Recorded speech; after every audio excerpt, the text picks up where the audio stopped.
For those of you that don't know Roberta Dyer, she attended Vanderbilt University and earned her BA in art history, and also is taking classes at the High Museum and Georgia State University. In 1971, Roberta took her art to San Diego, and she's been here involved in multiple different endeavors, and is a member of the San Diego Watercolor Society, the National Watercolor Society, the Western Federation of Watercolor Societies, among others. So you can see her work down at the San Diego Watercolor Society. So we're really privileged to have her today, and I'm going to turn it over to you, Roberta. All right. Thank you so much. It's a pleasure to be here. I feel like I'm shouting. It's okay? Everybody can hear me all right? I'm used to shouting without a mic, so just tell me to tone it down if I start screeching. Okay. What we're going to do today is I juried your wonderful show this morning, your abstract show and your monthly show. It was a privilege. Had a great time, some really gorgeous art. I think that, hope that you'll be pleased, because the juror's always wrong. So we'll just go with that, right? Okay, so I'm going to do, let me get to business first. I'll show you this. I'm totally fragmented. Okay. So this shows, okay. I'm going to do pots today.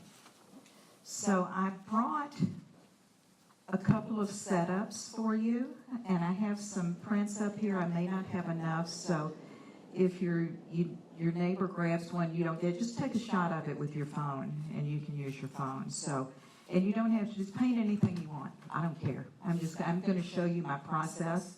I'm going to show you pots, and then I'm going to start a face for you, a female, which is what I do more than anything else. But these are pots that I own. And I don't know if you can, well, you can see it has some interesting shadows and shapes and stuff. So there's this one, and then there's this one. And I don't paint literally. I just use things as suggestions. So if you're a literal painter, feel free. I might horrify you, but go with it. So this one I think is beautiful because it's very monochromatic, and I love the way the blue light from the windows go across the back here. It just makes a nice pattern. I do abstracts, and my figuratives are abstract as well, but there's a lot you can do with either one of these if you're of a mind to do it. And they can be screaming pink if you want. I don't care. The more creative you are, the better. So take a look at those, and I think I have 7 or 8 copies of each one of them.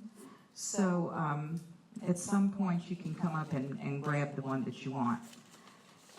Okay, so why don't you do that now? Does anybody, Nancy, do you want to pass them out or whatever so we don't have a mad scramble? Or you're not in charge of this, are you? I'm still making you work. Just a minute, I am. So if somebody wants one, raise your hand. They're going to be pink. And if you don't care, you don't care, and that's fine too. So while those are being passed out, I'm going to stick some stuff. This is a stretched canvas. 24 by 24 that I've just put some gray gesso on, which is just black gesso mixed with white gesso. I also have this wonderful gold gesso. Have you all ever used that? Oh, it's so wonderful. It's acrylic as well, but I didn't do that today. So I'm just going to stick a couple of things on here to see, because this helps me start out. I could just start out by sketching the pots, but that's not nearly as much fun as see what else we got going on. This is just plain, cheap, white tissue paper. I probably got it at Party City. So I think I may put a piece here or maybe down here. I don't know. This is the way I paint. I wonder if this will work. Sometimes it does, and sometimes it doesn't. I'm reading this wonderful book called Art and Fear, and I brought it up here to show you just a quick quote. This is the way I work. I swear I've highlighted almost every line under this so far. It says, uncertainty is the essential, inevitable, and all-pervasive companion to your desire to make art.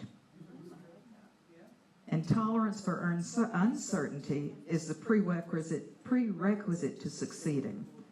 So, you know, it's got a lot of meat for thought here. If I'll put it here so you can look at it.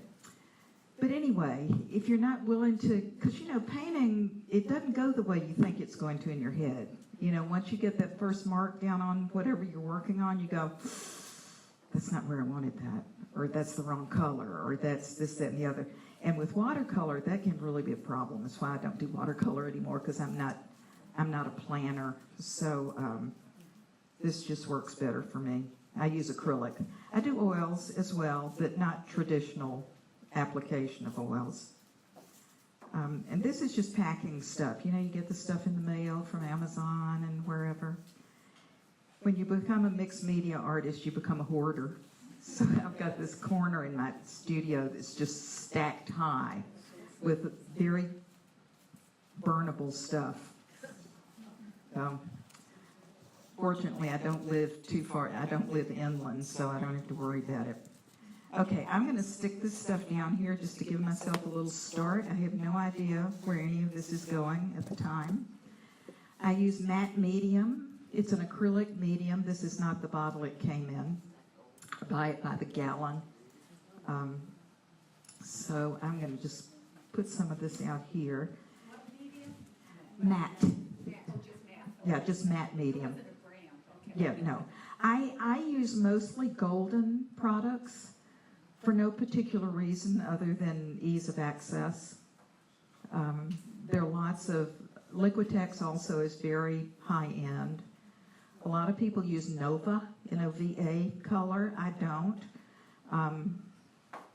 Just never got started. So this is where I am. So I'm just going to dump some of that out. Is that a medium weight? A medium weight? Yes.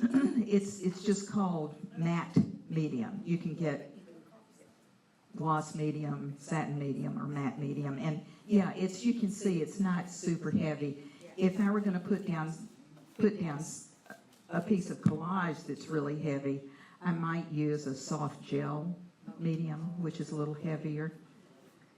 I just glued down a piece of 140-pound watercolor paper to a 30 by 40 board, you know, and I used the soft gel medium on that because it's a little bit heavier weight. It went down fine. It was perfectly fine. Because this is matte medium, it dries clear, so it doesn't matter where you put it. It's not going to show once it dries. Okay, so I think I'm going to put that one there. It's for heavier papers, it's always a good idea just to give it a little spritz of water because it relaxes the fiber and it lies down a little bit better. Tissue paper doesn't really make a difference, but it doesn't hurt. Did you spray the watercolor paper? Yeah, yeah, you can. On the Yeah. back, or when did you spray it? Put it down, the watercolor paper? I soaked the watercolor paper in the bathtub for 3 or 4 hours and got it totally saturated, and then put the soft gel medium on the board, and then spread it all out. So you didn't have a watercolor on there? No, totally blank. I'm not going to do a watercolor on it. I'm going to do a big charcoal drawing on it. Thank you. Would you use 140 paper? 140? Or, This was 140, yeah. If I'm working just on the paper, I prefer the 300-pound watercolor paper, mainly because it stands up by itself. You know, you can lean it against the wall and it stays there. and I like that. Plus, it handles collage a little bit better than the 140. It's more expensive. The last time there was a price increase in the paper, and I needed some, which wasn't too long ago, I went, to heck with that. I'm going back to 140. And I tried it, I couldn't do it. So I have some 140 that I'm doing some stuff with, but do I want that there? No, I think I want that down here. I'm moving. So I'm kind of designing, I'm kind of just letting my brain free flow here. The way I work, it's really important not to think first. Do first, think second. It makes for an exciting trip. If that bothers you, you might want to just sit back and enjoy the ride and never think about it again.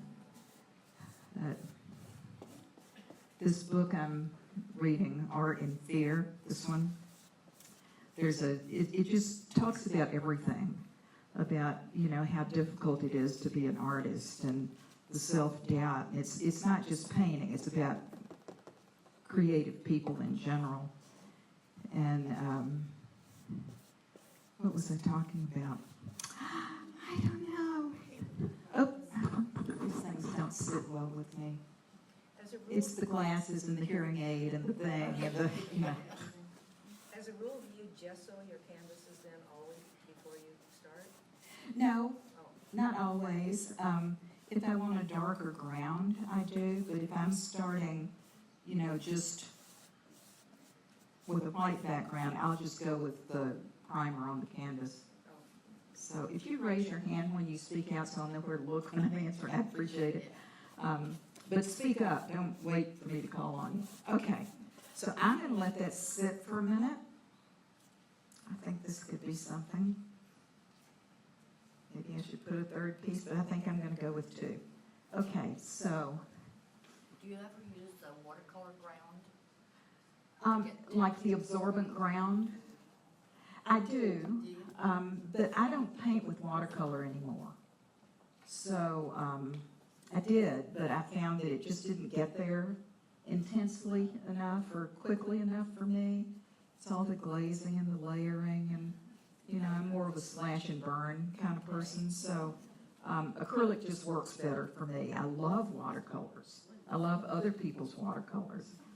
Can't say that I have any of mine that I really love. So I'm going to set this down to dry just for a minute, and I'm going to totally shift gears here and show you a couple of, these are just things in process that I had in my bag. Thought I'd show you. This is one of my girls. Can you see that? So can you see it all right? Okay. The black is all newspaper painted with black gesso and then torn in strips and stuck down. You were saying that you liked that one piece. I had the tall with the green, the woman with the green strips. That was, I think, white butcher paper. Some of the stuff, people give you stuff all the time, you know. And I'm not painting anymore. You want this? I take everything. Anyway, so I put these down. First I collaged some, like under here is some brown paper. This is some newsprint running up through here. Here's some more brown paper. And I started out, I put that down and then I put a layer of white gesso over it, but you can still see through it because I like that process. Then I've been having fun drawing with India ink. So I just use the little thing and draw with it. Oh, you do? Yeah, I mean, why not? I would demonstrate it, but I don't want to ruin this face because I like her. But the face was made with this, just that. So the white was already there, and then I came back in and painted around her. And I'm thinking about, I'm not sure how I'm going to finish her, but I have this idea in my head of, you know how the Renaissance portraits all had a landscape behind them, you know, ruins, or I think she looks like she's sitting amidst the ruins. So I'm thinking, and I've just started sketching, I may put some ruins back here. It may not work, but that's what acrylic paint's for. You know, just paint over it, go a different direction. But I think that might be kind of fun. You know, I've done a lot of faces, so I'm always looking for a way, number one, not to get bored, and number two, to present it in a different way. So that's one. This one's going well. This one's not, to my mind. I think she may get there eventually. Yeah, I like that. Oh, thank you. Can you move in with me? We'll just, What paper are those on? this is the 300 pound.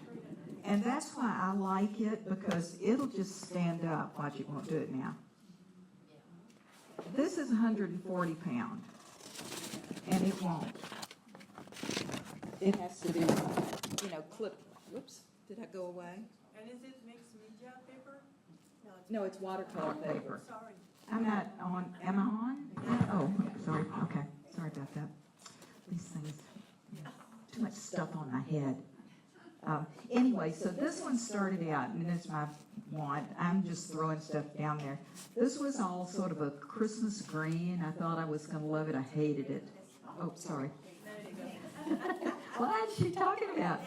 So it was ugly, ugly, ugly, ugly. So I put some turquoise on it, and this muted blue is just turquoise with a little black and white in it, maybe just a dot of orange to knock it back. It may get there, but, you know, everyone's a journey, so it's hard to know what's going to happen, and sometimes I just get out my gallon jug of gesso and paint over the whole thing if it goes bad. I was telling somebody earlier that I have this one canvas. It's 36 by 48. It's big, and it's been about at least 6 different things, and I've hated every one of them. So I keep gessoing over it, thinking I can make it work this time. But I've decided it has bad karma, so I'm just going to rip it up and throw it away. So wash my hands of the whole thing. Okay, so this is 300 pound also. So I'm just going to do a face real quick here while we're waiting for the to dry. Are you very particular on the brand of paper? I use Kilimanjaro. It's Cheap Joe's brand, and it's cheaper. Is it on sale right now? Oh, well, I need to go home and buy some. And it works just fine for acrylic paint. Anything works fine for acrylic paint. But it is much cheaper than the Arches and the Fabriano. So for me, it works great. So I have some of my favorite things here. By the time I'm finished, it's just going to be terrible. We may just have to burn it in place. So I don't go for likenesses when I do people. This, for instance, I don't know if you can see it, it's terrible, but this is my daughter. I've done this face, I don't know, 15, 20 times. I just love the way she's looking off to the side. I love the cant of her head. This is one that I've done from that. It's a long time ago. Sorry you can't see it. But this actually is a watercolor. And but you see, it doesn't really look like this. It's not important to me. It's a whole different, for me, it's a different approach to, I guess I could learn to do a real portrait, but Why? I just don't think I want to, you know. Just me. I think I have attention deficit, adult onset attention deficit. So I'm going to do me, one of my very flattering self-portraits, and I'm my cheapest and most available model. So what are we going to do it with? Oh, here they are. I have a whole bunch of drawing materials that I use. Charcoal is my all-time favorite. I love it. I don't know, did anybody go and see the Korean color exhibit at the San Diego Museum of Art? I almost didn't go, and I really am so glad Everything was as big as this wall over here almost. Very good. It was just wonderful. But there was this one, it was on a black wall, and the room was dark. And there was a spotlight on this painting, and it had some silver leaf in the middle. The whole thing was charcoal, really dark, all drawing, and it wasn't under anything. I don't know how they did it, but I was totally stunned. So, and I already love charcoal, so it gave me a sense of what actually could be done. You know, can you always do more? And more is usually better until it's too much. It's the joy of being an artist, you know. You go and you go, okay, one more layer. Oh, damn it. Too many layers. Okay, so. Roberta, that exhibition is gone? Oh, it's been gone for a couple of months. Okay. Oh, okay. It was called Korean Color? I think it was Korean Color, yeah. Because I'm sure we can find pictures still, right? Oh, yeah, I think there's probably a catalog from the museum you can get, San Diego Museum of Art. So I used 2 different kinds of charcoal. They're both vine charcoal. This one's really fat. This one's not so fat. And this, because it's all natural, that one's even a little less. But I really like them. I use Bob's fine vine charcoal. It comes in a bag of assorted sizes. So, okay, here I am. This is the way I try and make my compositions a little unusual, you know. I mean, if I'm going to start out drawing, I'll think about where I want me to end up. And I think, because, you know, the standard way is you put, if the figure's looking this way, you put the figure over here so it's looking into the page. Well, who cares? We're gonna put me over here, looking off at who knows what, right? Okay, so I draw an arc for the eyes. Here's the face, right? Here's the curve of the face. This keeps me on track because this is a 3/4 pose. So here's an eye here, right? Here's another eye here.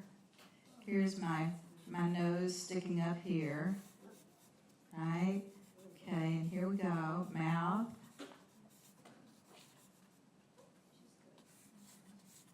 Well, you do something enough, you know.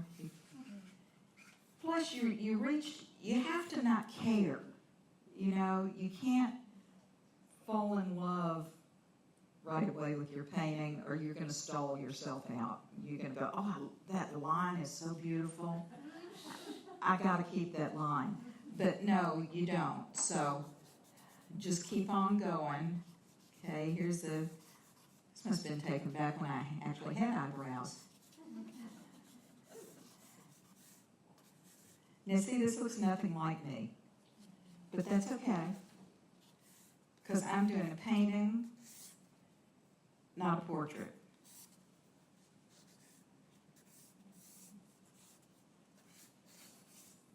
And I'm going to even make the hair go off like this, so it's totally nuts. Oh, I love it.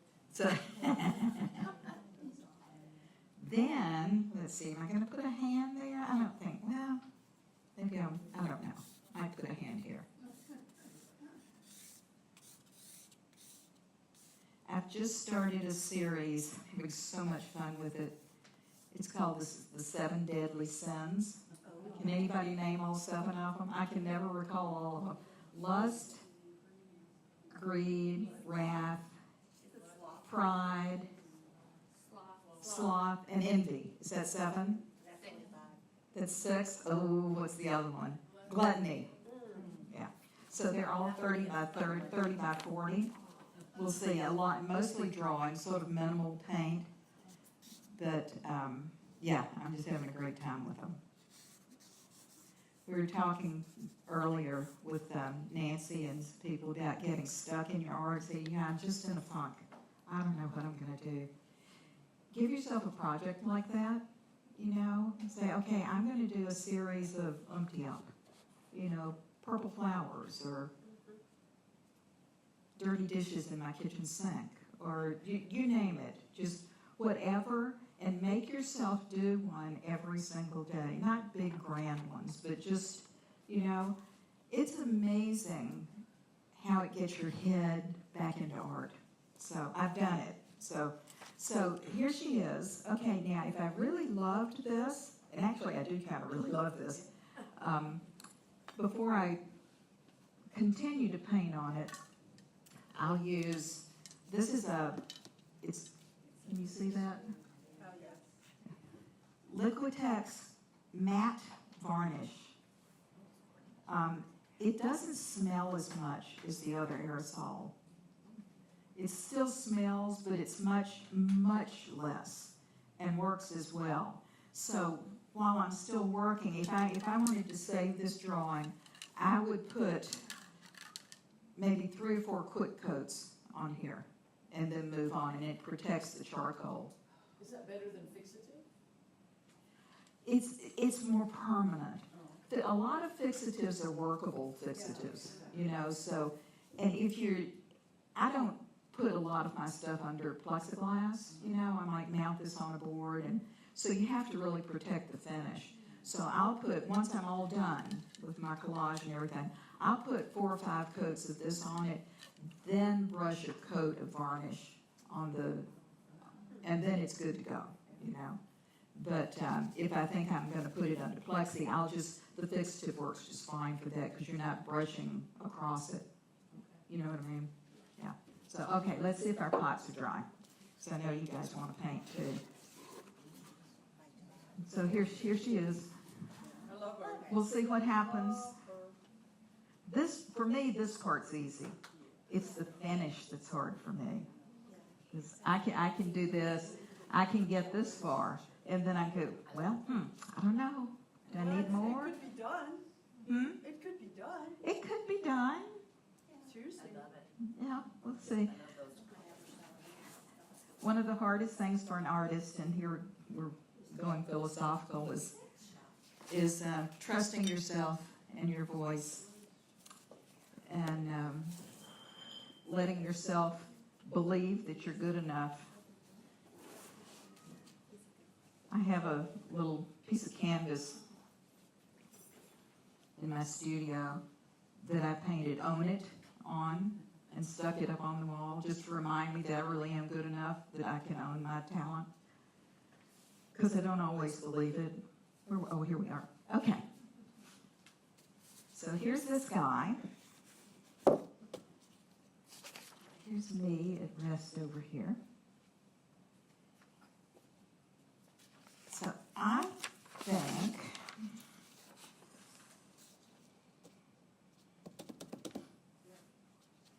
I'm going to work on this one. And I'm not painting this. I'm just kind of using this grouping. But I do love this one. I love these shadows of this plant shining down and this blue coming across the back. If I were going to do something either totally abstract or more literal, I'd probably use this one. But I'm just playing today, so we're gonna do this. So I have a dark canvas here. I think maybe I'll put some white gesso over part of this. That's clear gesso. Come on, here it is. I buy gesso by the gallon, so I'm always putting it off. And hey, Chuck, putting it off into something else. So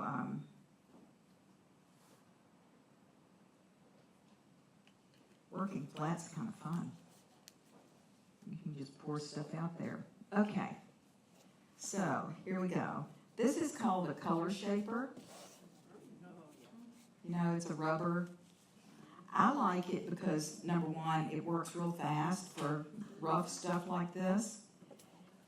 And it doesn't waste paint because it doesn't get stuck in the brush, you know, which is kind of fun.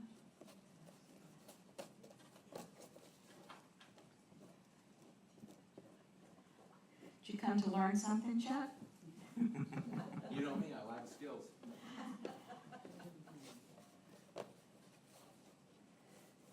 Okay, let's see. That's probably good enough. All right. Now, usually I do this in stages. I'd let that dry before I go on, but we're not going to do that today. So I'm just going to draw back into it. And I think maybe I'll take, I like this tall skinny pot here, you know? I think that may go well here, so let's just see. Have y'all ever done contour drawing, blind contour drawing, where you look at this and not at this? You do it. Makes for some great lines. I do mostly for this kind of stuff, I do half and half. But if I actually look down here, I don't get as good a line as I do if I don't look at it. Do you sometimes paint without drawing? Just paint without drawing, or you always? I do. Okay. I do. I find, because I like drawing, and I'm better at drawing than I am at painting, so I like to have drawing showing in my paintings. So So what are you drawing with right now? Just a this pencil? is the back end of a brush. Oh, so you're just making lines. Yeah, Oh, I'm drawing into the wet paint because it's too wet to draw on right now. Right, yeah. So So, when you say a good line, what do you mean? well, it's not one that's drawn with a ruler. It's one that's Intuitive. erratic, you know, not a straight. I mean, I could draw, but if you look at this line, and then you look at this line, or this line, you go, well, I'd rather look at this line. This one, not so much. So we're just gonna take that one out. Not with that, we're not. Okay. So I don't want that there yet. Okay, so I've got this guy over here. And I try, as a general rule, to work with a limited palette. And by that I mean maybe 2 colors plus black and white, sometimes 3. You have to control something in your paintings, and that's easier for me to control. So every color I mix, once I pick the 3 colors I'm going to use, I will mix with those 3 colors, so that when I'm finished, if I make a green, it's a green that was derived from this yellow and this blue. And stop and think for a minute. What makes green? Yellow and blue. So that it holds together no matter how crazy it is. You get me? You understand what I'm saying? So let me put some color out here, because this is my palette. It's just a piece of foam core. Actually, this may be that foam core. And I use this deli wrap paper I get it at Smart and Final. And I just clip a stack of it on here with butterfly clips. And then when I've finished using it, where'd you go, babe? Oh, here it is. Then you've got collage paper if you decide you want to use it. You know, like, I mean, you know, work's already done, right? So, yeah, it's great.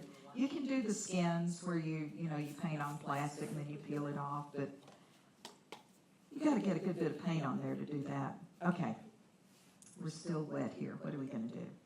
Let's try, ooh, I know, I'll draw with this. Now we're talking about the India ink. Okay, let's pick another shape here. Maybe I'll do,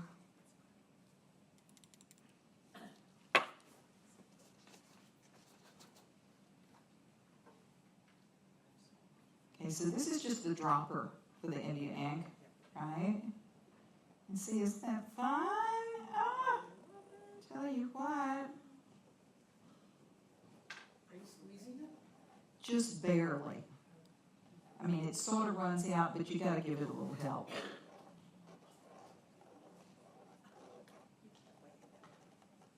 Right? Isn't that fun?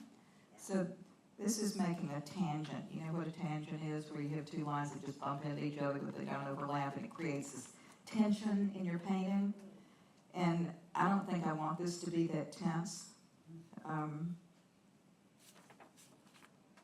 I do love that pot, so I don't want to do too much to it. I'll just come over here with my when I'm finishing a painting, my studio is like a bomb went off. You know, because you get a little bit of this and a little bit of that. Ooh, I need this and I need that. And okay, so I'm going to bring this guy. Is it dry enough to draw on? Just make this guy a little bit bigger, right? Maybe a little bit shorter. There we go. That looks better, right? Okay. Now, let's put the bowl somewhere. I think. I don't know if this is going to work. This is a white, oh, Caran d'Ache. Okay.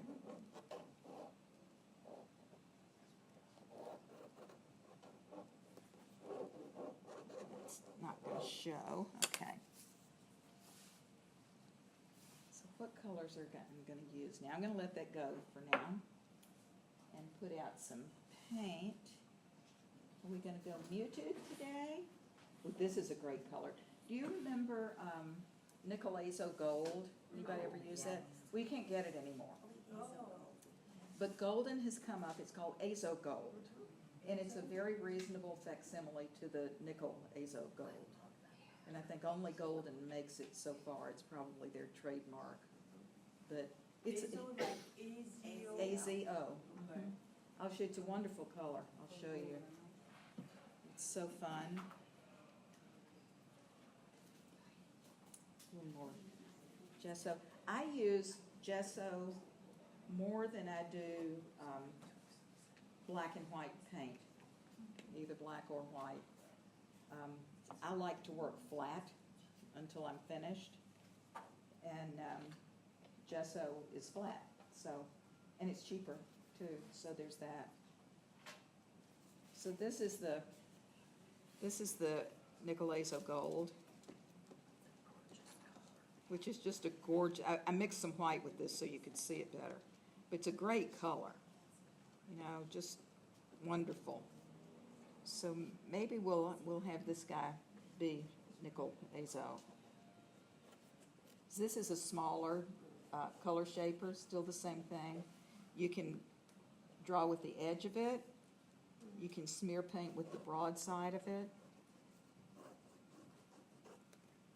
It's pretty versatile. When you put the paint on, if you go, I wish I could have that be transparent, you can drag it back off. It's a very useful tool. And this is coming around here. And we don't care if the shoulders of the pots match, you know, just doesn't matter.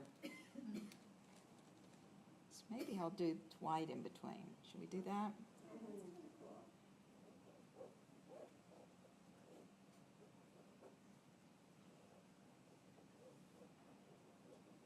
Chuck is my frequent painting partner, so he's one of the very few people I will let critique my work anymore. And half the time I tell him to go away and leave me alone, but he gives I'm good. always amazed. What, when I tell you You're to done now, aren't you? close, Yeah. close. But I have found over the years that you have to be careful who you let critique your work. You know, somebody sent me a quotation not long ago. The more voices you listen to, the less you hear your own. And your voice is the one that's important to your work. Yes, there's stuff to learn. Yes, there are classes to take. But when you reach the point that you're painting something you really care about, don't listen to everybody in your critique group. And I'm in a critique group. So, and there's one or two people that I really will take to heart what they say to me. So, you know, just bear that in mind, that they don't know any more than you do. You know, every artist struggles to figure out what's right for them. And I think I may do black here. I don't know. Listen, I go, okay, I don't know a lot. So, but that's all right. Let's see, black, white. Maybe I'll mix a little black in with my nickel azo and see what color that comes out to be. Here's my black gesso. A green, yeah. So there's that. Lays it low. Maybe I'll use my palette knife.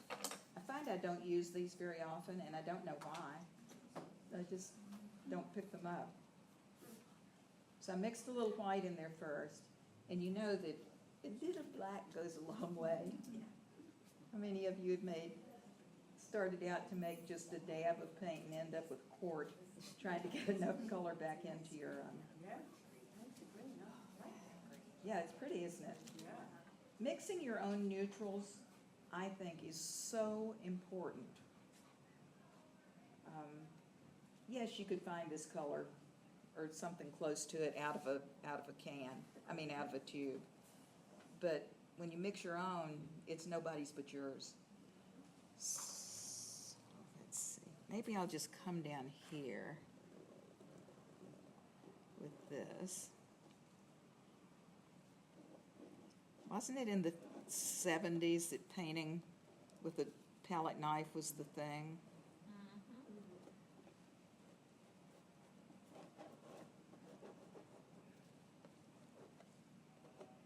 Every different tool that you use makes a different mark. So I keep scuffing up that one little piece of collage there. And if it dries and it's sticking up, I don't like it, I just rip it off, you know, and go from there. Sometimes it makes an interesting little shape down there. So maybe a little bit more black. Ooh, that's really black. Okay, I'm going to put that in the top. Okay, that's the top of the jug. Maybe I want this to be darker in here. I'm always having this conversation with myself. How about this? How about that? Ooh, that's bad. Like the girl I showed you over there that had the Christmas green on it. God, it was just so awful. And I don't mind green. I have more trouble painting with blue myself. I'm more of a warm color person, reds and oranges and bright greens, and that's kind of fun. But you're looking so pale over here. We may have to do something with you. Maybe I'll bring this guy in here. I really am having fun with this. I was fortunate enough this year to win an award at the National Watercolor Society, and part of it was a set of Dr. P.H. Martin's watercolor and India ink. And I'm just having a lot of fun with them. And I'm experimenting with, did I bring any here? I'm not going to do it on this. Maybe on the girl. Because I mostly work in acrylics. And I think that there's no reason why you can't. This is watercolor. Have you all ever used these? It's totally liquid like ink, but it's watercolor. So you can bring it back up. Mixing it with a medium, like a clear medium, like a clear gesso or something like that, would just turn it into acrylic. So I've got all this stuff, so I'll never have to buy paint for a long time. Okay, so now I'm going to negative paint in here a little bit, I think, with this. I do use out of the tube, Titan Buff. It's just a nice neutral. I mean, you can mix it. It even gives you the proportions, or it should on here. Is that the color you used on your international painting as a base? I think so. I may have mixed it some, but We've lost you. okay, so you also don't want to use the same brush or the same tool all the way through your painting. You know how you get to going with this one little brush and you back up and go, well, that's boring. You know, where if you just taken the half second to pick up a different brush, you'd end up with a different surface. We've lost you, we can't see. Oh, you can't see? Oh. Did I kick something? Was that me? No, Oh, no. okay.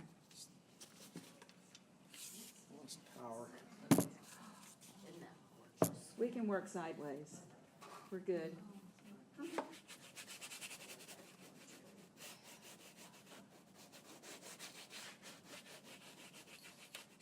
Also, brushes don't have to go like this, you know?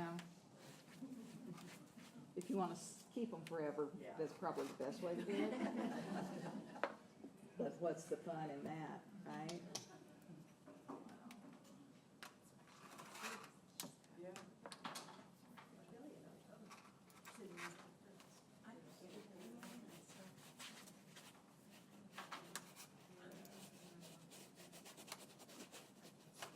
Uh-oh, I'm leaking ink.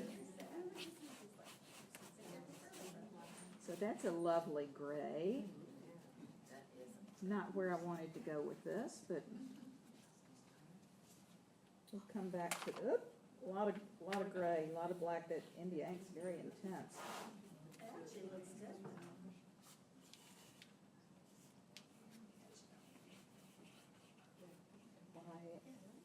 Tell you, this is an adventure, you know? I mean, it thrills me to start paintings like this.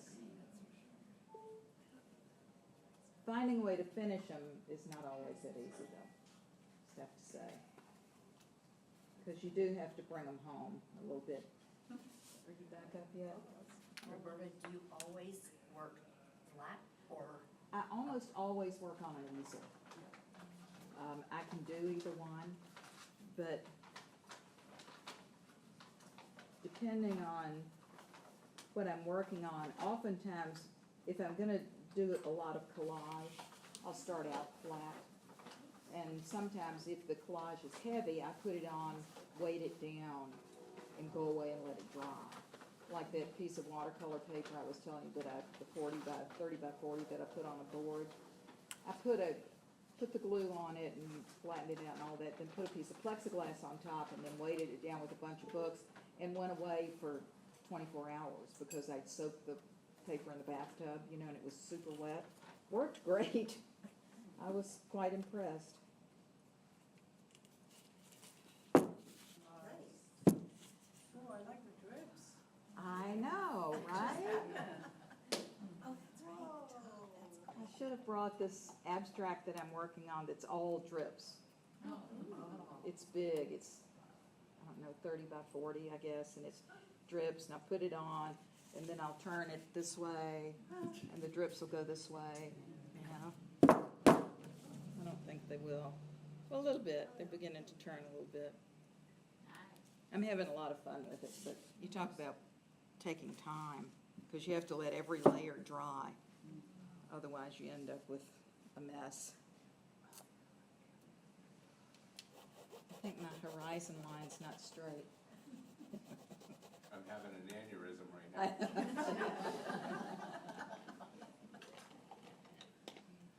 Chuck and I, for a long time, hung the monthly shows at the San Diego Watercolor Society. And I would never put the tags that had to go on the wall, because they just stick directly to the wall. I can't get them straight. It can't be done. So he had to do all of those. Oh, this is kind of fun. What do we want to do? Here's another thing I wanted to show you. See where I put this tissue paper? Isn't that interesting? You know, it just makes a wonderful, when you put it over something dark, it makes a wonderful texture, whatever you call it. The tissue paper is great because it wrinkles too. And it wrinkles, yeah. And you can do, oh, I'm back. You guys hearing me better now? You can also do stuff like this, which is a stamp on tissue paper. And then if I wanted to use some of this on my painting, or construction, whatever you want to call it, you just rip off a piece and stick it down. Isn't that fun? I think maybe we'll do that. Maybe we'll do it backwards. If you do it backwards, it's more subtle.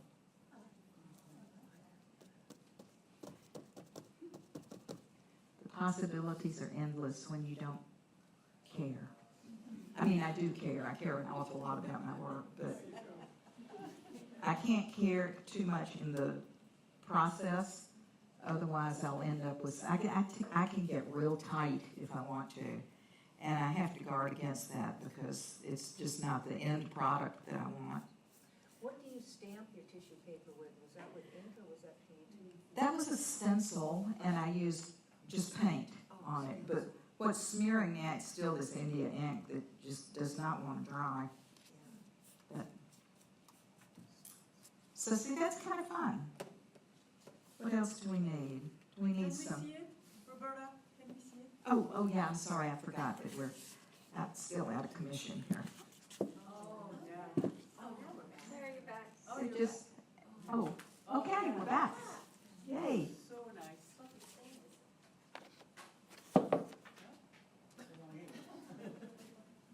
You have that. There I am. Well, it's a mess from back there. Okay, I think I need to calm this part here. What do I want to calm that with? Are you guys horrified? Nobody's painting along, right? No, it's really. Too interesting.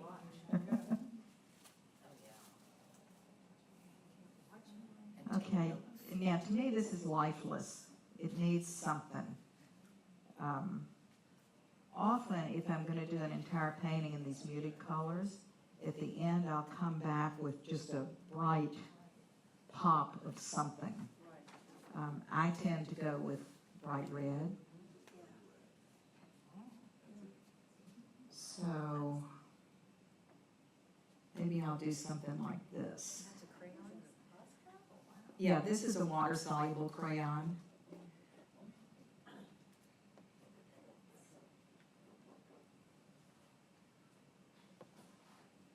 That's kind of fun. Was that the lipstick kind of crayon? Yeah, I just love these. It's called, it's a Marabou art crayon. M-A-R-A-B-U, Marabou. And they're real luscious, but they are water soluble, so you have to put some fixative on it if you're not going to put it under protection, you know. Well, that's more fun.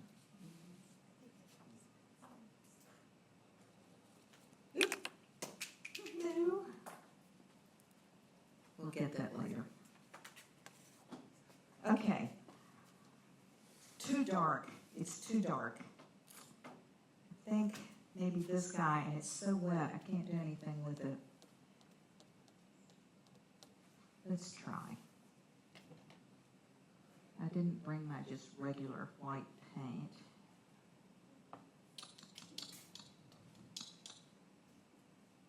Just a little more gesso. There's some right there.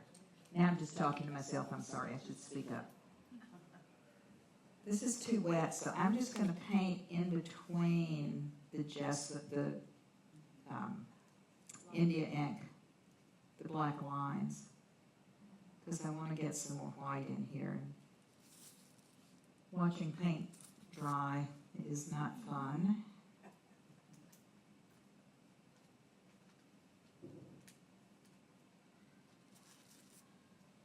So, the possibilities, just the possibilities. We're so lucky to be artists. We all know that, right?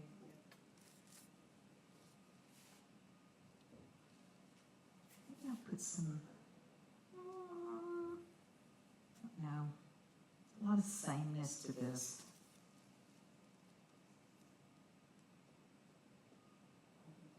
Little pattern in here.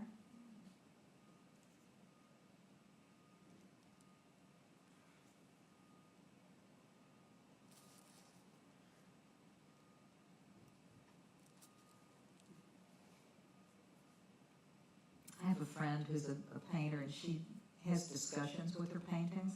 Well, we all do that a little bit. But she'll come and say, "Good morning. What do you feel like today? Oh, you want some blue? Okay." Let's try that. She's just this lovely woman. She has this loving relationship with her. Oh, that's turning yellow. Well, that's okay. We need a little life in there. We'll match that over here. Now see, if I take this white and I go across this red crayon, it's going to turn pink.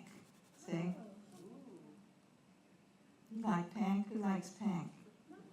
We'll put a little pink over here to match it. There we go. Okay, so what was I going to do? Oh, I was going to do something up here. That's what I was going to do. We'll try that with a clean brush and stay out of the way of the India ink. See if I can brighten this up a little bit.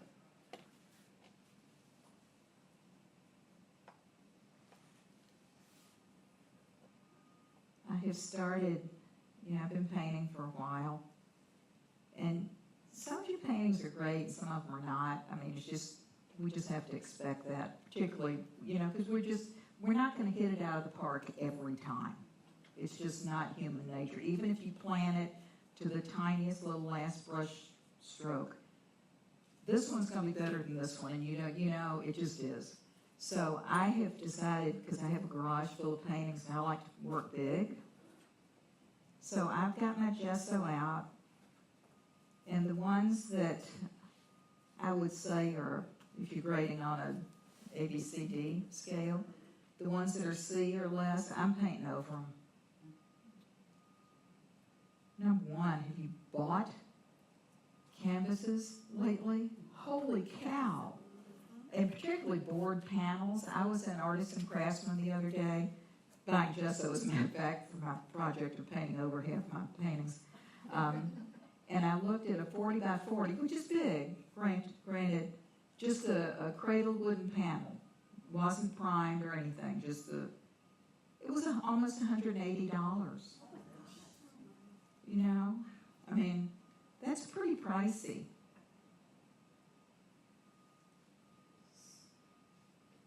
I think I'm making just a mess here. That's all right. So anyway, I have enough paintings to gesso over that I don't have to buy anything for a while. Plus, every time Michael's has a sale, you got to go buy some. So I've done that several times. I don't need any substrates right now. I just need to paint.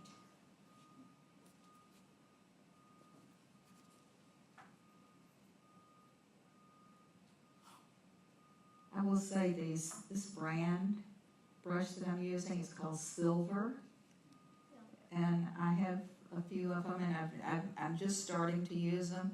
They will put paint down very easily, very smoothly, and very easily. So I'm painting around that little brown bit because I think I like that. And if I want something real smooth, then I pick these up and use them because they hold a surprising amount of paint.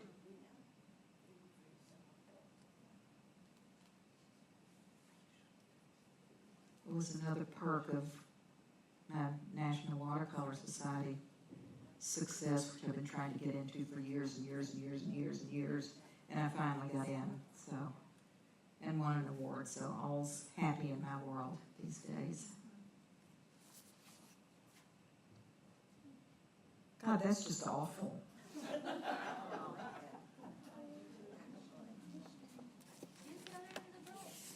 What's that? Use the other end of the brush.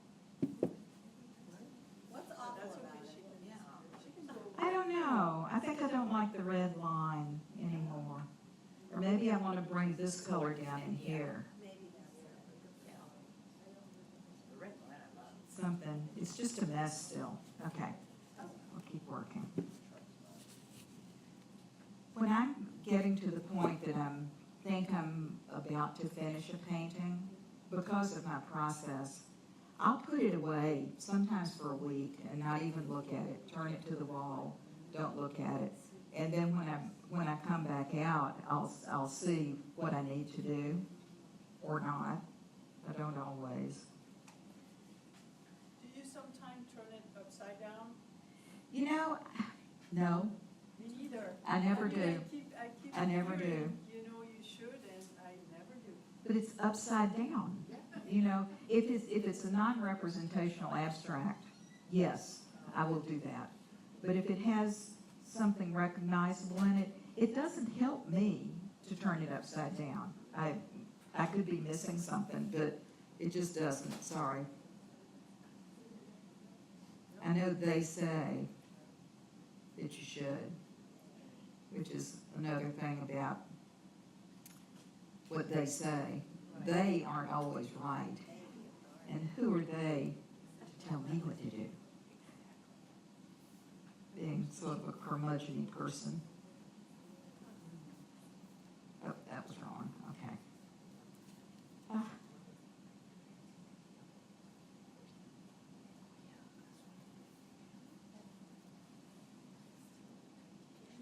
Anyway, normally when I reach this point in a painting, I'll really slow down and do 90% looking, maybe 10% painting. Because this is an intuitive process, and it requires thought. I think I'm going to fill that up. Not like that anyway, but like this.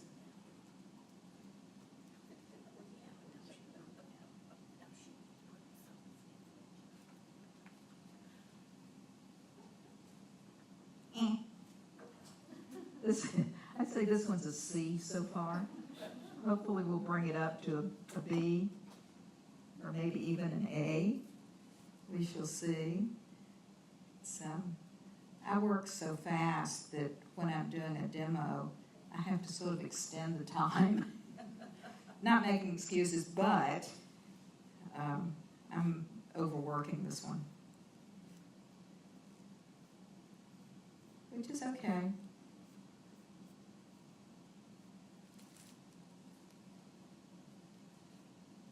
It's all about the process.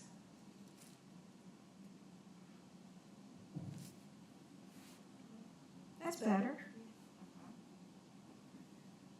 Now I have to change, see now I'm looking at it, I have to change this color. This background color needs to be something else because this now becomes the painting here. So I don't want this fighting with this. What about if you took that squeegee thing and drug it through the top a little bit and let some of that black come through? Because it's so solid. Too late? Oh, it's probably dry. Might be. Let's see. Where's the big one? Oh, here it is.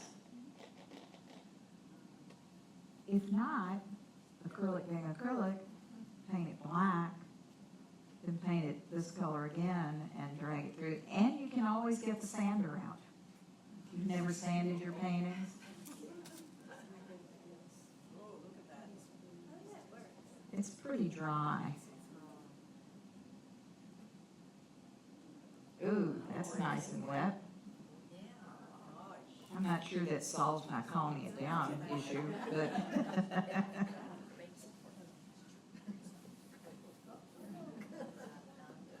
I should have put it on with this in the first place.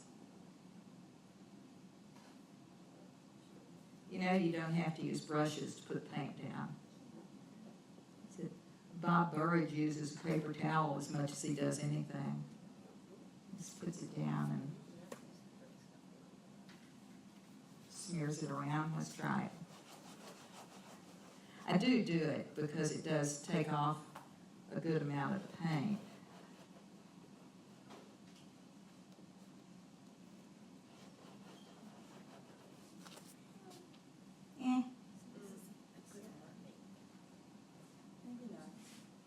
Do you want to power through this, or do you want to take a real quick break?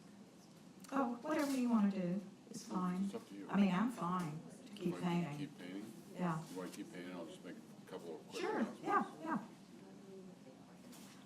A couple of quick announcements while we're painting here. On June 11th, we're having another one of these meetings. It's going to be a panel discussion with two fine art show judges, Kathy Carey and Helen Schaefer Garcia, and they're going to be talking about how they judge a show. So I think it's going to be really informative. We're also going to have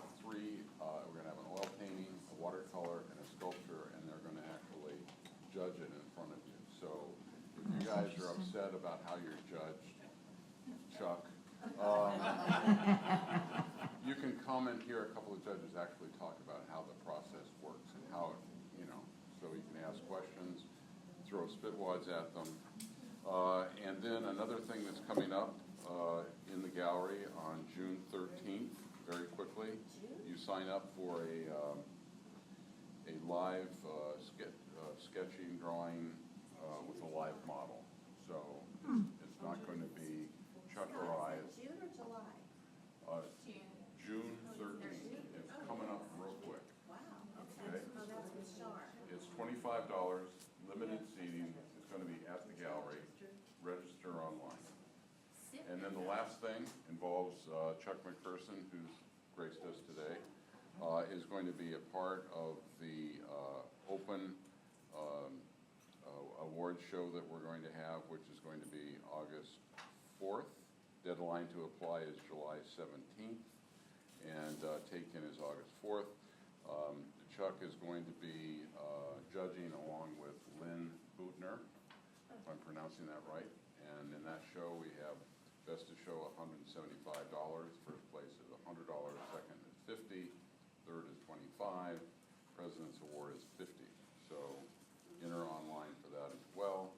I'd like to thank the City of Carlsbad for granting us some money to put on these demos. Did I cover that, Gertrude? Yes, okay. And listen to those people that tell you what they're looking for in judging very carefully, because when I get a hold of you, you're done. There you go. And we got cookies and coffee if you want to take a moment for that. Yeah, please, if you want to, you don't have to just sit. If you haven't signed in, so please come in.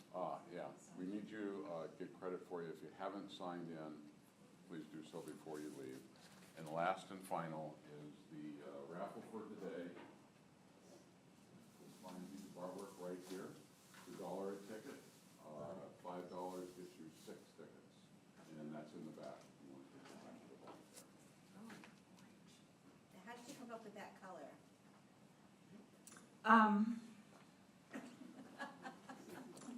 What did I do? Is it out of the dark? I used to paint murals, and I had to write all the colors down.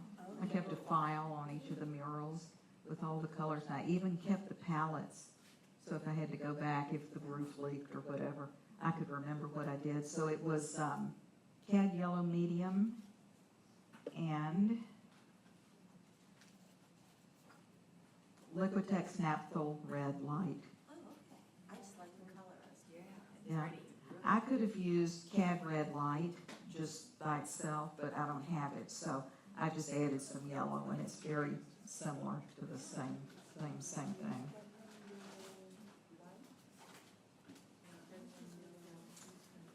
Red, black, and white. Okay, I'm going to put this one aside because it's making me crazy. So, just saying. We'll go back to my self-portrait.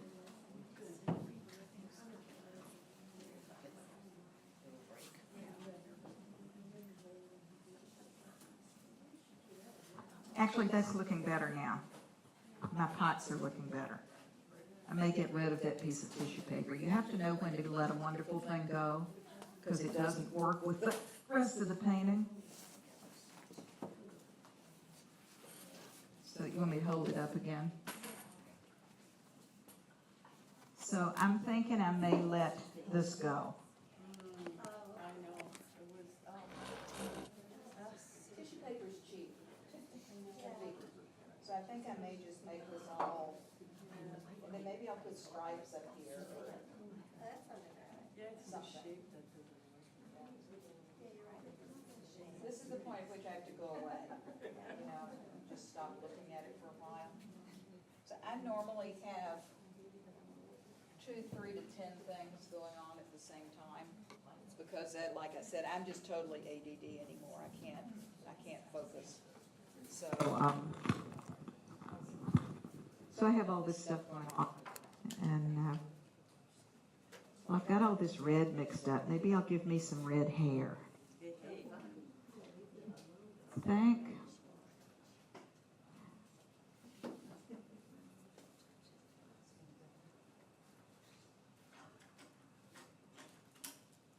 or turban or whatever we decide we want to call it. Now see, this is mixing a little bit with the charcoal. Normally I would spray that first, but I don't want to asphyxiate anybody. So, yeah, we don't want that, right? Maybe I'll just, oops, add some yellow.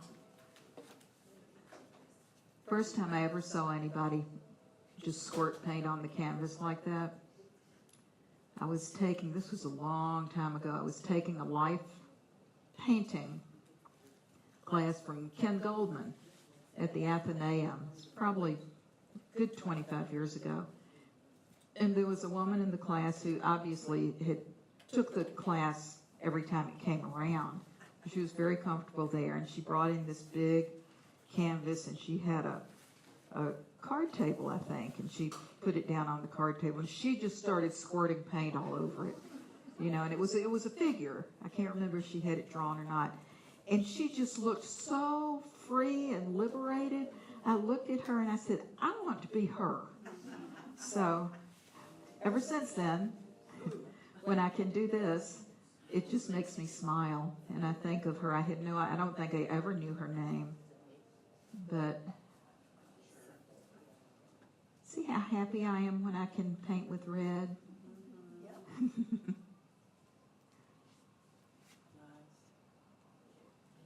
Yep.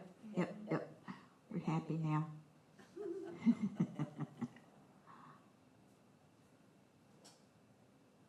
I do enjoy painting with neutrals like that, but as you can see, before I bring it home, it always ends up having to have a little bit of bright color in it because it just does for me.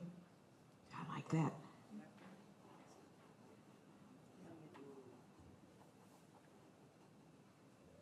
I guess I always secretly wanted to be a redhead because a lot of my girls have red hair.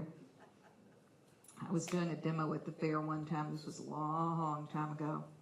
And, it's outside the exhibit hall, and they just have park benches out there, and you're set up in front of the park benches. And people come and sit down and eat their lunch because there are not a lot of places to sit down at the park, So people come and eat their hot dog and watch you paint, and then they get up and leave when they're finished their lunch. But this curmudgeon-y old woman was sitting there, older than me even. And I was working on one of my girls, and she said, how come she has blue hair? And I said, well, because I'm the artist, and I want her to have blue hair. Why isn't she smiling? Oh, gosh. And she took a long time to eat that hot dog, I'm telling you. Finally, she left. I went, God darn it, that woman was awful. She's never going to get my art. That was my grandma. Yeah, well, I don't know how you turned out the way you did then. Let's see. Give her some clothes.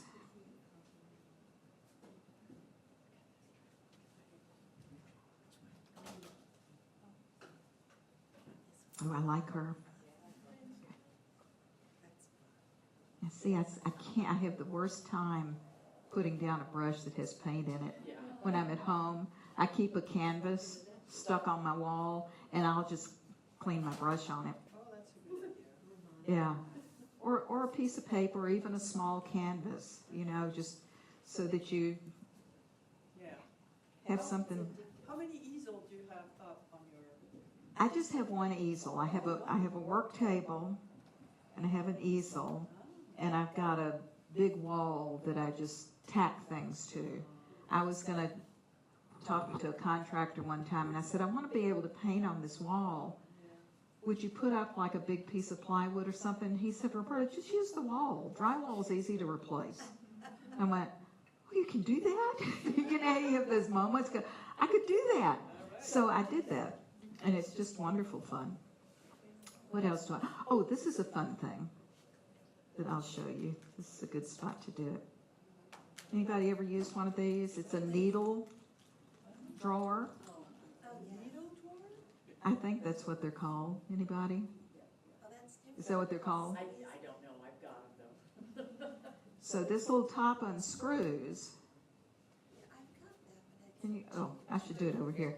This little top unscrews, and it's got a wire coming down the middle of it. So when you put it back in, which is the most challenging thing of all, it keeps this needle clear.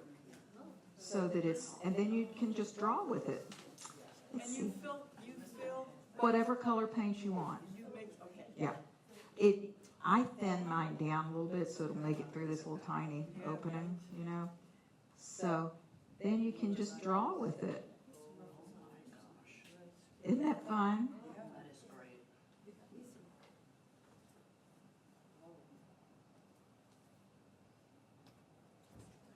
I mean, I look like a pro, right? You must be one. It must be. I don't want to overdo this because then it can get awfully cute if you do too much of it. God forbid we do cute, right? What is the brand of that? What's it called? Needle? You got me. I have. If you go to Amazon and look up, Needle point lines. yeah, that. I've got it in a different shape. To the bottom part is different. The bottom is a different shape. It's more like a jar, like a little jar like that. Oh, And it squeezes, but it dries out after a while. right. I have And those spray acrylics, I love them. But they clog up after, the little atomizers that you put acrylic in. yeah. Yeah. And see, I can't get this back in. Let me do it. Oh, thank you, Fabienne. You don't even have glasses on. I'm gonna try without, otherwise I appreciate it.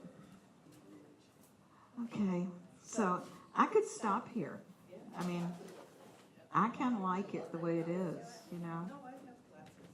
But you can't get it in Watercolor Society that way. I'm not bitter. Do you have a pet dog? Okay. I'm thinking diptych. I had a painting that they wouldn't accept in the Watercolor Society to be juried in because it didn't have any paint on it. It had water-soluble marks but no paint, but that's fine, you know. I was angry. Obviously, I still have issues with it because I'm still bringing it up, but I've moved on. And it'll make a museum show and sell back keys, so, we're good. So maybe just no. I'm just going to leave this one alone for a while until I can spray it. And that's going to run, so I have to put that down flat somewhere. What else can I tell you guys? What would you like to see? I think I'm going to paint this guy out now that I've put it down and I can see where it's going. This lovely tissue paper's just got to go. Do you think it's the angle that doesn't work anymore? I think probably because I've put this in and this is all rectangles, so maybe it doesn't. So maybe I'll do. You stamping yet? I'm sorry. Came in late, did you use stamping already? I haven't stamped. I put this piece of tissue paper on here. You don't Let's have your meat thing with the dots on it? Do you have one of those? The tenderizer. Oh no, I didn't bring any stamps with me. But we're gonna go real bright here. I know. What's that color? Is it like a Teal. teal? It's about the only blue that I use because it's almost green. You know what I mean? Sort of. I don't know what that must have been on there. If you add black to this teal, see that gorgeous shade right there? Isn't that beautiful?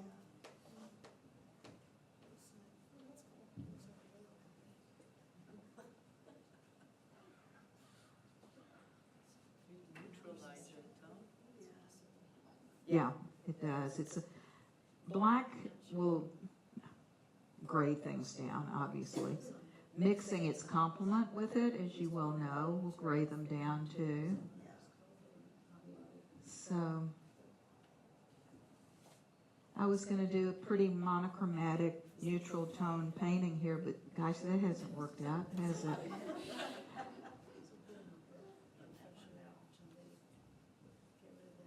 This is back to that quote I read earlier, if you're afraid not to know what's around the corner. You may not ever get to the point where you do something extraordinary. That's paraphrasing, of course.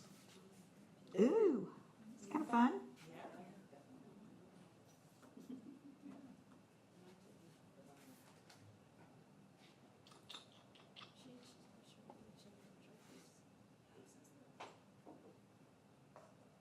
Just a little bit right there.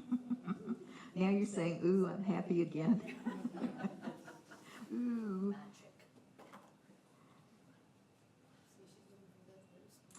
I'm feeling like I need a little bit of this color over in here. But then I'll start breaking up these nice big shapes again. I may need to get rid of these drips once this is good and dry. Somebody say, I can do whatever I want. It's my painting. Maybe some of this here. It's the beauty of acrylics. I'm telling you. Oh, beautiful. If it's awful, you just paint over it. Kind of like that, though. I need to get just a little bit over in here because you look like an outlier now. Just go up here and get a little paint.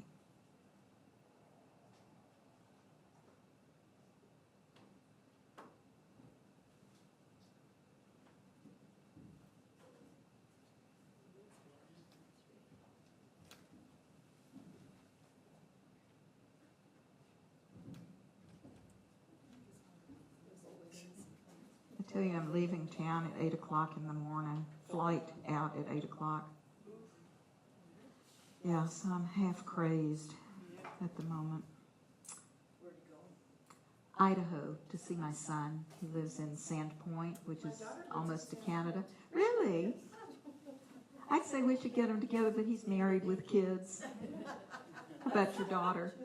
She has 3 little girls and another one. Oh my. Yes. How did they end up in Sandpoint? She pointed at the map and said, I think that looks like a good spot. That's pretty much how my son and his wife did it. So we're out of here. They said it's friendly, it is very friendly. Yeah, very friendly. Yeah. It's so friendly, she put his hand on it, but you Ooh, that's kind of fun.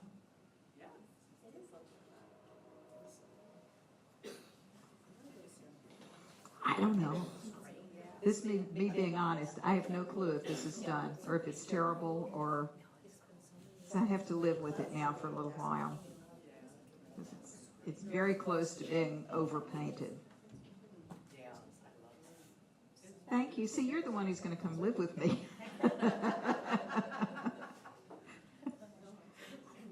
I won't pay you, but I'll really appreciate you.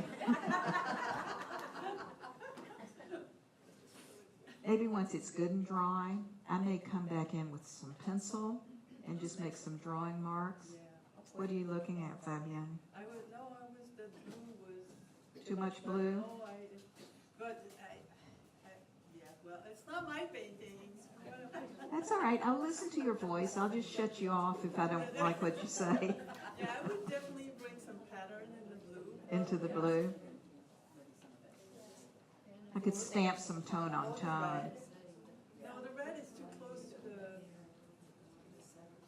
in the blue. So put some red in the blue? No, the pattern in the blue. In the blue, like blue on blue. That's a good idea. It's okay. Yeah. It's a B at least, right? I call it a C+ at this point.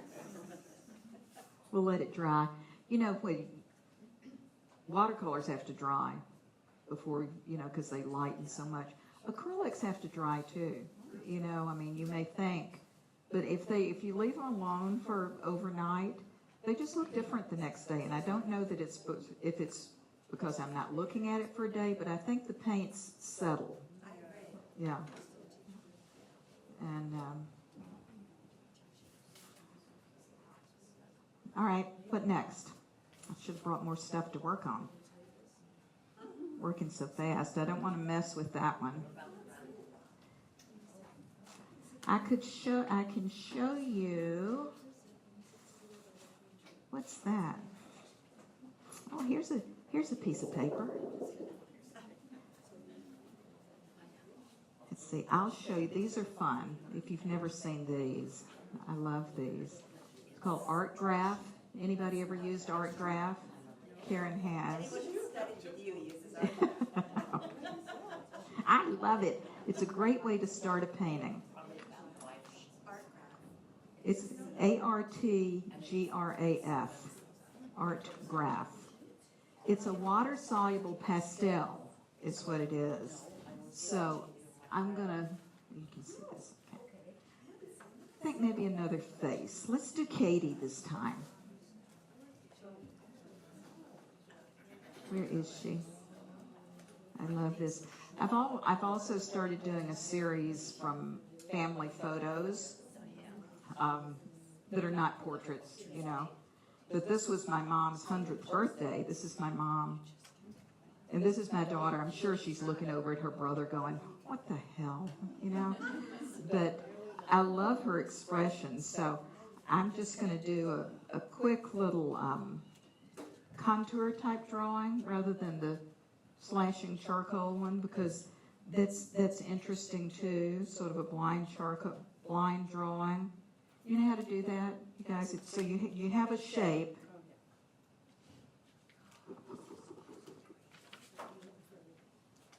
So I'm looking. You see this? Okay. So if I'm doing this pot, I'm looking here. So you pick a line on the pot, and you put your chalk down, and then you don't look over here. You just look here. It's great training for your brain, and follow it. And it just comes up with some of the most fun stuff because it's so weird looking. So I'm going to do Katie this way, okay? She's going to Idaho with me tomorrow. She and her 2 teenage daughters and her husband. So I'm starting at her temple. Right, I'm going to start right here and see how we go. I'm not going to talk while I'm doing this, if you don't mind, because I'll lose my place. And I'm really going to try not to look. But I can't help talk. Charles Reed was a brilliant watercolorist. I don't know if you all knew him, but he could do a restaurant full of people without picking up his pencil. It was unbelievable what he could do. I can't do that, so I have to pick up my pencil. But now I'm going down her nose. There's a nostril. Fold for nose. This is where it gets really fun. Other eyeball. Maybe an eyebrow. Oh, doesn't look like a girl, but it's coming along. And then I cheated, you know. Okay, so now I'm going to do her mouth. Really prissy looking mouth, because she's making faces at her brother. And now I'm going to come over here and see if I can pick up the neck. A little ruffle on her shirt. And then I'm going to come back over here. I got really into this once, and every night I would just sit with a magazine and a small sketchbook and just blind contour the faces. I got really good at it. Not so good at it anymore, but it's still, but see what fun. Now, this is a line with good character, you know, because I'm not looking at it and drawing the line. I'm letting the line come off of my marker. So she needs some hair, for heaven's sake.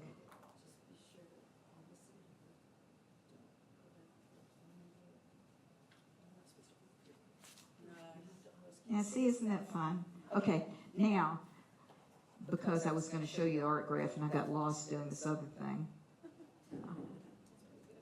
I'll show you this now. It's very messy, but it's very fun. I'm gonna add a little bit of yellow. Do I want yellow in there? No.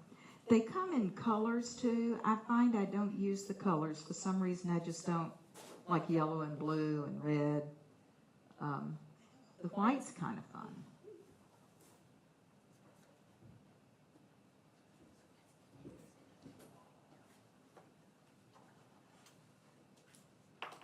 Okay, so then you need some water. And I have to do this holding it up. Can everybody see this okay? Yeah. What were you using to draw that? Art graph. Art graph. Yeah. ARTGRAF, that's the brand name. It's made in Portugal.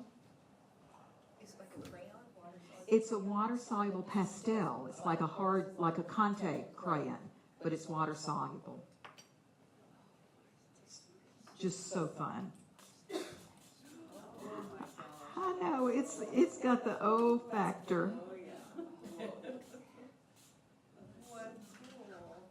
Is that fun?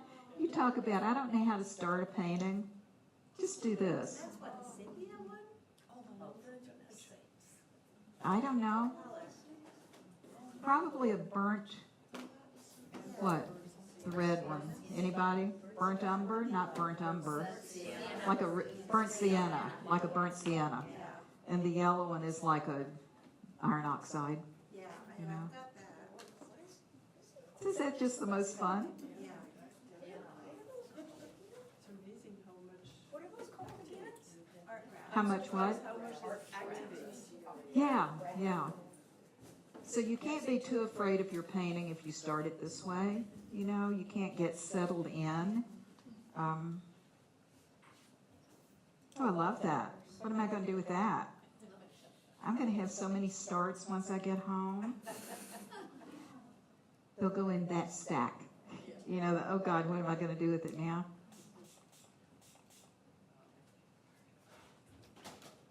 I'm trying to get this to drip just a little bit here.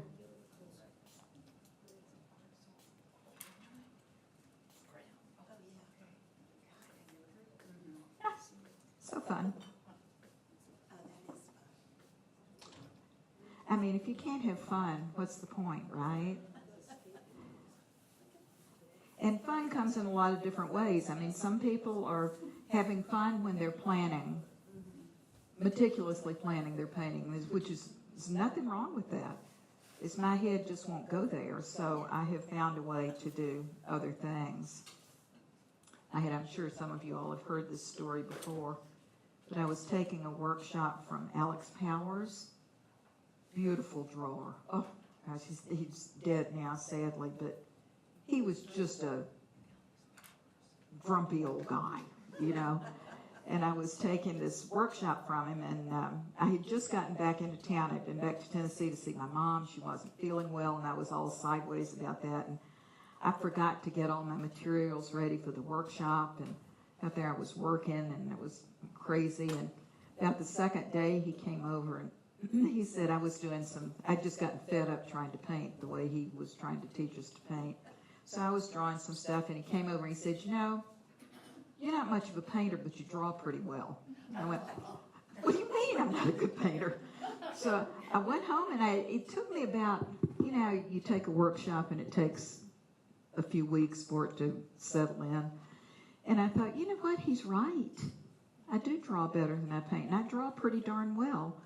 And honestly, he changed the course of my art because I started letting my drawing show more. I had more fun, and my paintings were better. So there's something to somebody telling you you're not good at something, because it totally changed my focus. And I'm not a great painter. I've never studied painting. I've never had a painting class. I paint, but I don't know how to paint. So anyway, that's my inner heart story. And I've had much more success with my painting since I listened to my gut and said, yeah, he's right. And he kind of gave me permission to let go of painting a little bit and to do more drawing. So, thank you, Alex. jerk.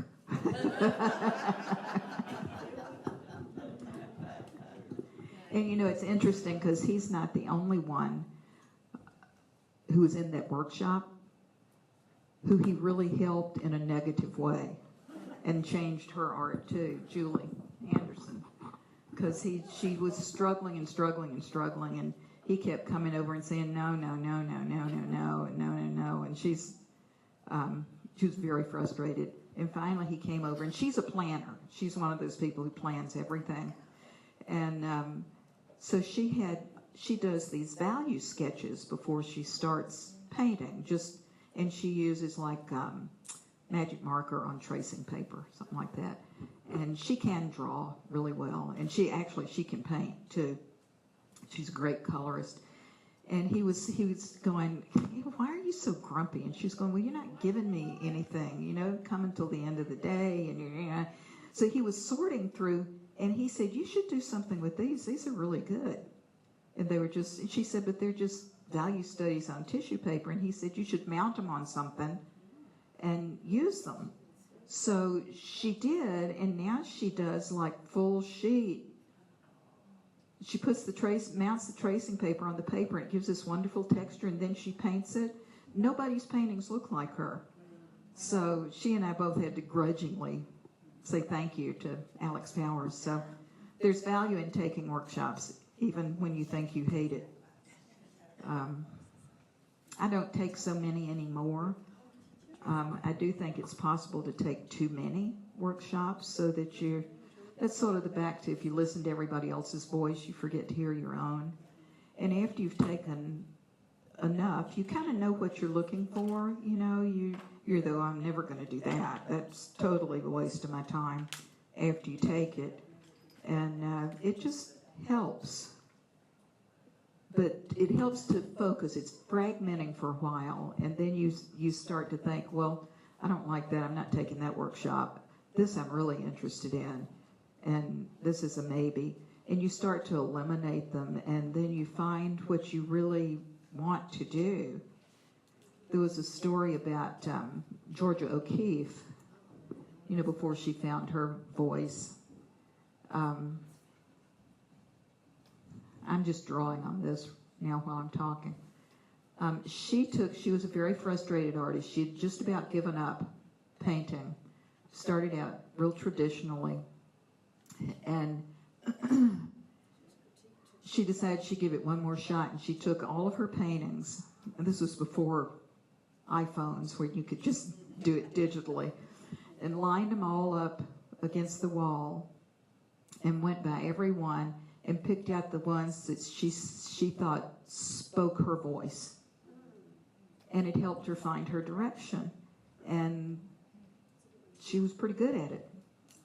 She turned it into a wonderful career for herself, which is a good thing to do every now and then, to just look at all your stuff all lined up. And I think actually physically lining it up is much better than a photo, because you don't get the scale, you don't get the texture, you don't get the emotion from a photo, I don't think, that you get from the actual thing. So if you don't know where you want to go, you're not sure where you're heading, that's a good thing to do to help focus your thoughts. And it may even have been a painting that you copied from somebody else, you know, and you think, well, God, I did this part of this painting really well. You know, I like this technique, I like the way it turned out. So, just a trick. I'm always trying to think of ways to keep myself interested, because, like I said, I do have this adult onset ADD. So I think about art a lot. If you don't think about art a lot, you should, because it's what we love, right? And why would you not think about what you love? It's awfully easy to let life get in the way, right? She's looking a little more normal. I'm not sure we want normal here. Let's see. Maybe... You what? I love her mouth. It's a great mouth, isn't it? Yeah, that one turned out well. So I've got 15 minutes. Anything anybody want to ask me, tell me, have me do? On the one you showed us with the big black mark, do you, and This- yes, this one. Yeah. This one? Yeah. So do you go back sometime on the face, or you just leave like plain? You don't do values and right mostly? I often leave the face pretty much alone. I have started painting faces some, just for fun, because I can, but my marks are good marks. It's one of my strengths. So I try and play up to that without burying them in the Alex Powers in the back of my head. You can't paint. But this one, I probably will end up adding a little bit of color somewhere, not much, but just a little bit. And it might be up in this area and maybe over in here. But just a touch of. Just a touch. And we'll see how far my ruins come along here. It could be a whole new thing, a modern painting with Renaissance backgrounds. Might be fun. We'll see how it goes. I might get too antsy drawing small. But you can also, if you're not sure, you can take one of these permanent markers. This one's not water soluble, and draw it on tissue paper and stick that on there, which is its own thing too.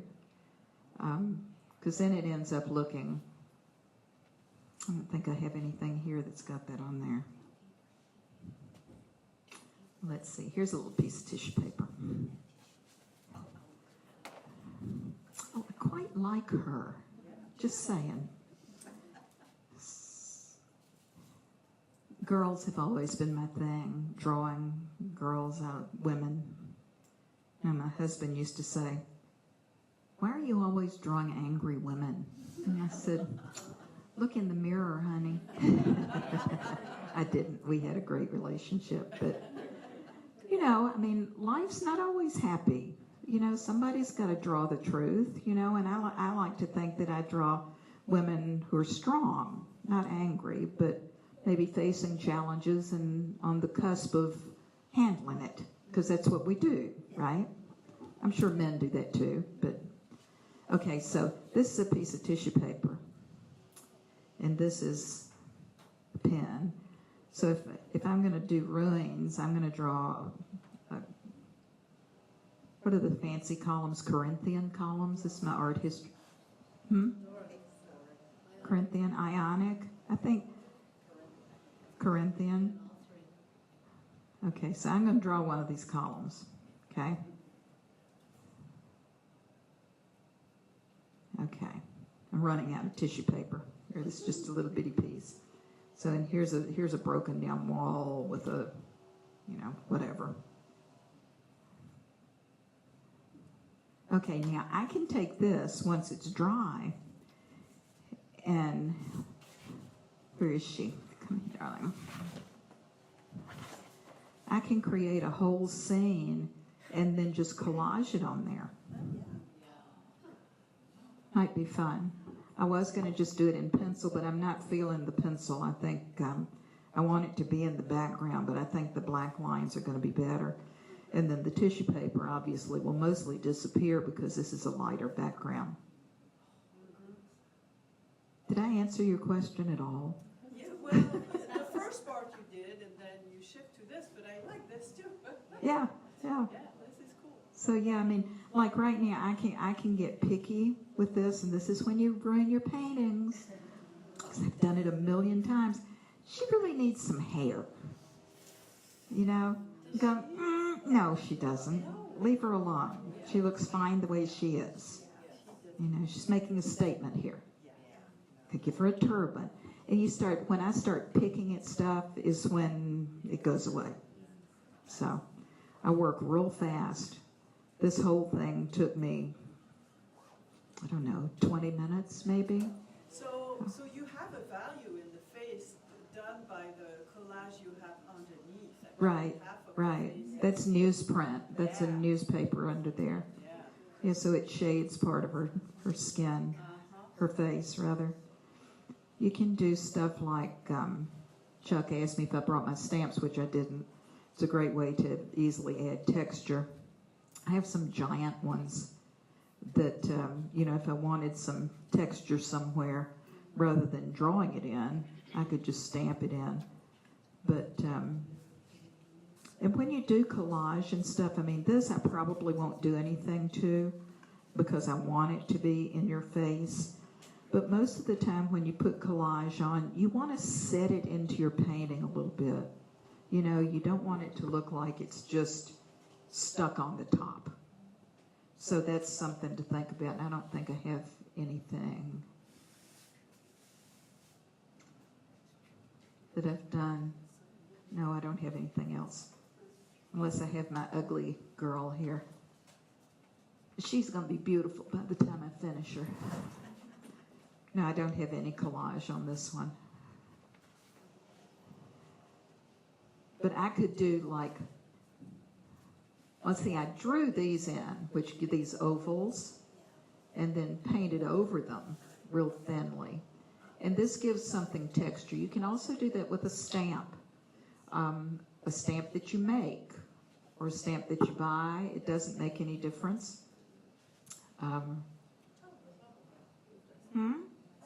paper roll cuts to pieces. Yeah, anything. You could, I could stamp with the bottom of this. When you stamp, do you use an ink pad all the time, or do you use? I never use an ink pad. I always use the acrylic paint. I will take, if I'm going to, do something like this, literally, I'll spread the paint out on my palette and then just stamp into it. Let's see if I have any wet paint here.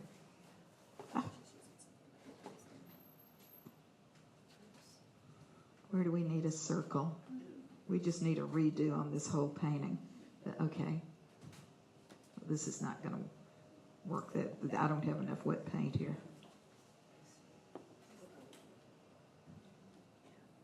It's subtle, but it's there. Yeah.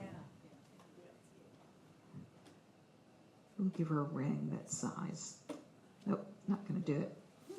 But just pick up whatever you can find. It doesn't... This is slipping off. I don't know why I have so much trouble with this thing. Maybe we'll draw on her some. This is that crayon again. The Marabou Art Crayon. You know how you do things for your grandkids? My 6-year-old grandson loves drawing and painting. So I keep sending, and the 4-year-old she likes it too, but she's probably more like me, more slash and burn. But Tom, that's my son, he said, don't send us any more of those because I know they're expensive. And they go through them in a day because they take them. I said, okay, I hear ya.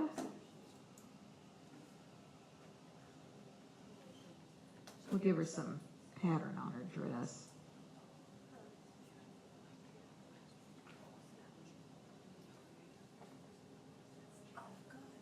Down this way. You should. If you spray mist the water on those crayons, they're not going to run like the art graph one, correct? Not as much, but they will. They'll spread out a little bit. Thank you, Fabienne, for the pencil thing, the pen thing. I hesitate to use it because I can never get it back together. See how it gets more intense? And it will run some, but not the wow factor like the art graph. Yeah. I see I'm liking that better. She'll come together, surely, someday. So, okay. I apologize for quitting, but I have to go home and pack my bags. Thank you so much. This was great fun.